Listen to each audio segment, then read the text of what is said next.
Hello, everybody. Heather here.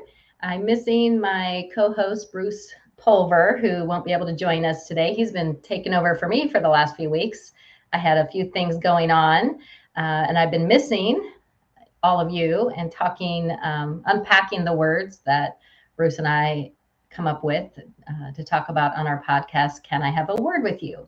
So I have been gone for the past few weeks. My son got married back here in Illinois, and then I drove my daughter across the country from Illinois to Las Vegas about 2 days later. So, just a couple things going on. And Bruce is doing some similar stuff, helping his kids move. And so I told him I would take care of this one today. So the word that I want to unpack with you today is the word impact. And the reason I chose that word, I'm really excited to talk about this actually, although I would much rather Bruce be on here with me because doing this on my own is a little bit, a lot more pressure, I guess. I like to talk with people. That's my personality, is if you haven't been able to tell already. So again, the reason I chose the word impact is because I have a book that has been in the works for over a year, actually, and it's called Embracing the Impact of Cancer. And it was just released last week, went Amazon bestseller internationally and nationally last week. And I'm so excited about it because it's not just a book about my story, my cancer story. So some of you listeners may or may not have heard me talk about my leukemia journey. So we're going to talk a little bit more about that in a minute. But the book is about how, even though cancer is bad, it will never be good. No kind of cancer is good.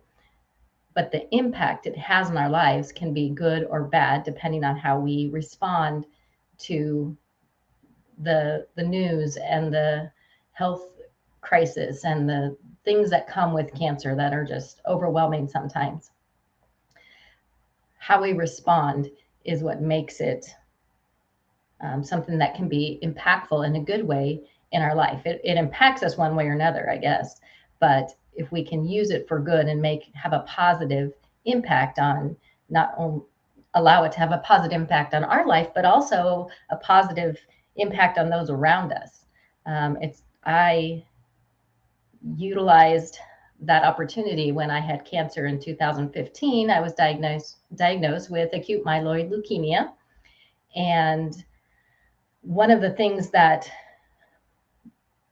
is, significant for me and my mindset and how I handled that, with God's help, first and foremost, is that I started blogging and writing about not just my cancer, to update people on the status of my cancer, which was how the blog started, but it eventually morphed into something that talked about the status of my soul. And as I continued to write and release those blogs, people would tell me that they were encouraged by them in their own lives. And the thing I think is significant is that when I put those blogs together, I think the first book that I released is called Soul-Selfie, just the idea that you're turning the camera back around on yourself and worrying about what's going on here instead of minding everybody else's business. Not that I never do that anymore, but that my primary focus is on me and how and what God needs to do in me first and foremost. And when I started writing about these ideas, I noticed recently when I looked at my first book, because I have two books now, but the first book is the first 120 blogs that I wrote during my cancer battle. And then the second book is Soul-Selfie #NoFilter. And it's the second chunk of blogs, 120 blogs that I wrote, kind of the aftermath. But not most of it is not about cancer. The times where I was going through things with cancer, it was about that. But a lot of times it's just about what I struggle with on a day-to-day basis, just like all of you. But the first entry in my first book is dated. I left the dates in those. So the first entry is dated March 29th. And if I recall, I was a little sedated at the time, but I woke up in ICU on March 3rd. So that was all the time that I waited. And I think I was writing in between there also, but that was the first one that was publishable, I guess, or one that anyone else would want to read. And the significance is that I did not know at that time if I was even going to live through leukemia.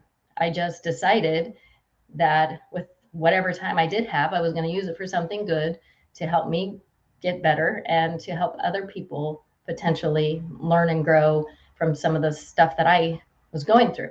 I talk about all the time, you've probably heard me say this more times than you wish you had on this podcast, but the idea that we go through what we go through so we can help others get through what we went through. And that's a biblical principle. It's kind of a paraphrase of another scripture that talks about how, which is actually harder to say than that, if you can imagine, but it says, God comforts us in all our affliction so that we can comfort others with the same comfort that we have received from God.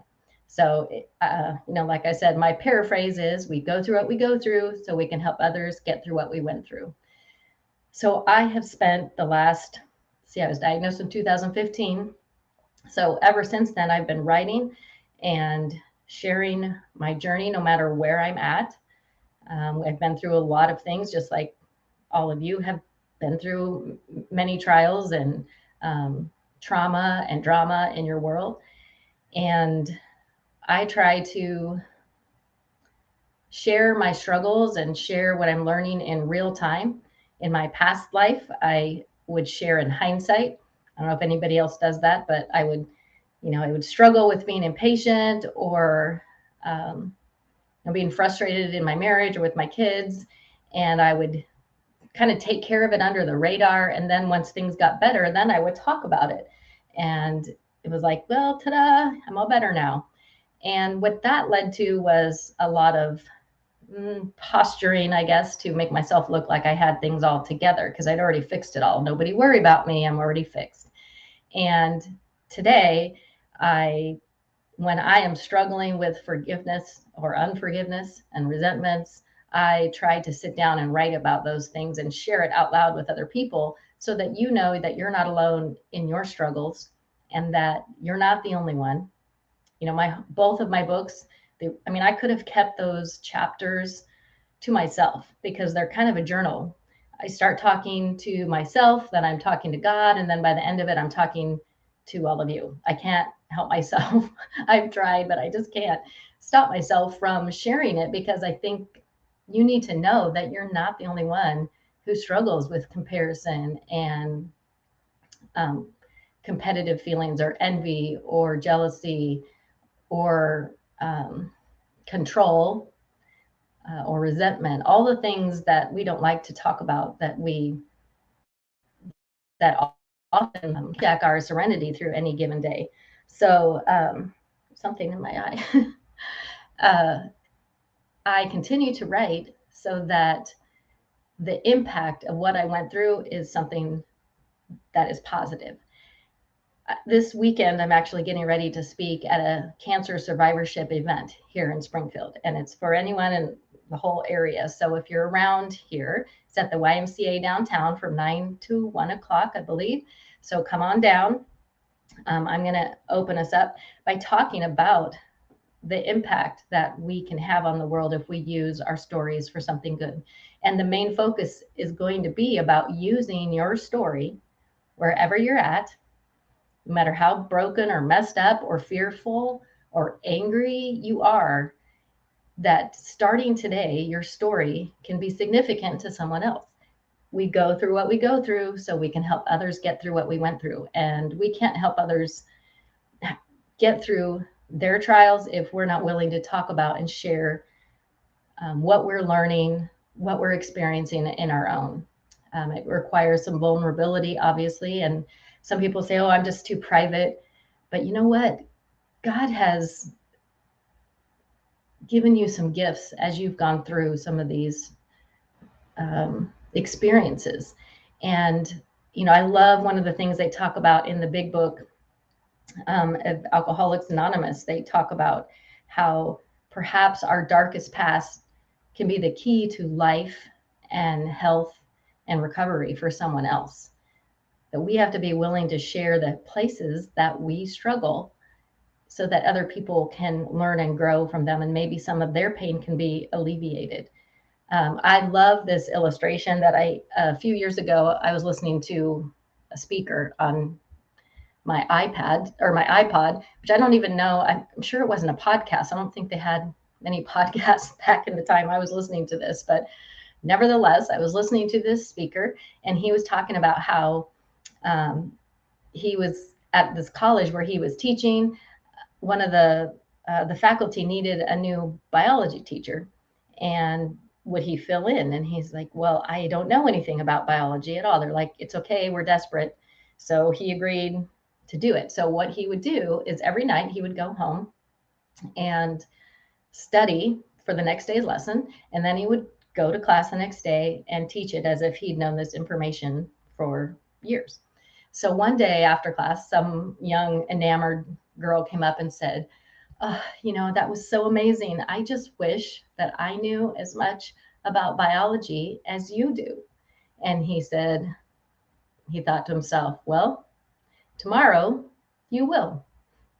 And that's what I think that's all that's required of us, is not that we have all the answers, but do we have a few more answers than maybe someone else does that's a day behind us? You don't have to be cured. You don't have to be cured from cancer. You don't have to be cured from your issues with envy. You don't have to be cured from your issues with control. But maybe you're a few days ahead of someone else who's just a hot mess. They don't know where to turn. They don't have any tools. They don't have any guidance. They don't know who to talk to, and they're feeling alone and desperate and ready to just give up. And your story, regardless of where it is on this continuum of life, matters to someone else. So I can't wait to unpack that this weekend with a large group of people who are either struggling with cancer now, struggling, or maybe they have lost a loved one to cancer, or they've come out the other side. But I also want you to hear this, because whether you have cancer or whether you're struggling with an addiction or a wayward child or a frustrating marriage, maybe you're feeling lonely, maybe your friends aren't the kind of friends you thought they were. There's so many things that we struggle with in any given day. And I hope that you will choose to use your story to learn and grow, and let God redeem it by letting him use what he's teaching you, use how he's comforted you. Share those stories with someone else so that they can feel like there's hope. And that's why I write anything at all. That's why I continue to write. That's why the authors of this book, Embracing the Impact of Cancer, again, cancer is bad, never going to be good, but they're willing to look within themselves and admit that there have been some positive things that have come out of their trauma. And we can do that. That's a mindset that we all can choose to have no matter what we're going through. So I hope if you're listening today, no matter what you're struggling with, you'll understand that that you're not alone in your struggles. There's always hope, and there's always someone else out there who needs to hear your story. Your story matters. And you may not want to talk about your story ever again. I've had someone say that. I don't want to talk about that. You may not want to talk about it, but we need you to. It can be the difference between life and death for someone else. We need to hear your story. And really, to be honest, you do need to share your story because it's part of who you are. We can't just not talk about it and assume it's going to go away. So that is my little Unpacking the Impact of Cancer. I hope that you'll go on Amazon and check out that book, because that book is really designed to give encouragement and hope to someone else who is in any way on that cancer journey path. And there are people left and right getting diagnosed with this disease. So a lot of times, as a person who doesn't have cancer, you might think, well, I have no idea what to say. Well, as a person who's had it, I would say that it's important you say something, because saying nothing communicates a lot as well. And it is hurtful to the people on the other side. But one of the things you can do is pick up a copy of this book and say, look, I don't know what you're going through, but here are 15 stories of people who have been there and can speak some encouragement to you. And then you just give them a book. So I think it's a beautiful way. That was the whole point of why I went down this road, is because I wanted to not only give you a tool to use to encourage someone else, but also to allow some other people who have stories to tell the opportunity to put their story out there. And it's been, you can go on my Facebook page and watch some of the interviews of some of the authors. It's just been awesome to see how they have, how it has impacted them and how they've chosen to use it for some really good things and have done, you know, some of them have written books or started organizations, but some of them it's just been a mindset shift of becoming more grateful for everything in their life and seeing things through a different lens than they did beforehand. So check that out, watch the interviews, grab a copy for a friend or family member who has been diagnosed. I love the cover of the book. I have to shout out to my daughter, Emma, because she designed it. It's purple, which is the universal cancer ribbon color, which I did not know till I started exploring that. So that was good to learn. It has a picture of silhouette of people embracing on the front, and she just did a beautiful job. I love the cover of it. So, and then all the authors are listed on the back. About half of them are from Springfield area, and then the others are from different states, people that I was connected to through mutual friends who knew people had a story to share. So check that out. Let's see. I think that's all I have to say. Remember to go check out heathercarterwrites.com to read my blog posts. They're all on there by category. So if you're struggling with anything like control, resentment, forgiveness, comparison, if you go to browse the blogs by topic, then you can just click on those and read everything I've ever written about those topics. There's some of them. There's a lot. When you look up ones like resentment and forgiveness, for example, those are kind of some of my signature sins that tend to haunt me. So check those out. You might feel some encouragement there too. That's why I keep writing, to continue to embrace the impact of cancer. This is where it led me. And remember to check out Bruce has a great Facebook page too. It's Bruce Pulver, but he does a walk and talk every Saturday and unpacks a word while he's taking a walk. I'm just sitting here in my nice room. Oh, by the way, did you notice that I'm in like a cuter area because my internet keeps going wonky in the basement where I have my little podcast thing set up. So now I'm in a different room in my house. So I don't know, you'll have to tell me which one I should use, but I didn't want to try to re-record this if it kind of started getting glitchy. So anyway, I will shut up now. I hope you guys have a wonderful, wonderful day. And possibly next time I'm back on here, Bruce will be with me and we can pick up and start unpacking some things together. So have a great day, everybody.